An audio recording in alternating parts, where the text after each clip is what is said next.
মাশরাফি ভাই হারিয়েছে ইনজুরিতে অভিমানে তামিম। সমালোচক থেকে মুক্তি পেতে মাহমুদুল্লাহ নিয়েছে জামিন। কথার আঘাতে বিদ্ধ মুশফিক, হৃদয় হয়েছে ক্ষীণ।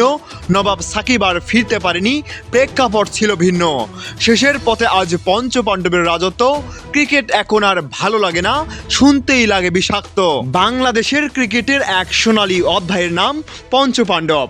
মাশরাফি, সাকিব, তামিম, মুশফিক ও মাহমুদুল্লাহ, এই পাঁচজন মিলে দীর্ঘ 2 দশক দেশের ক্রিকেটকে অনন্য উচ্চতায় নিয়ে গেছেন।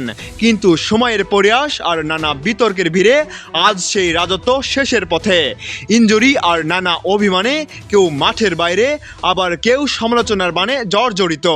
একজন ভক্তের কাছে আজ ক্রিকেট মানেই বিষাদ, কারণ গ্যালারিতে এখন আর সেই চেনা ভরসাগুলো নেই। ভক্তদের মাঝে আজ শুধু আর্তনাদ, কারণ তাদের আজ একসাথে মাঠে দেখা সম্ভব নয়। তবে মাঠের লড়াই শেষ হলেও তাদের ক্রিকেটীয় মেধা দেশের জন্য বড় সম্পদ।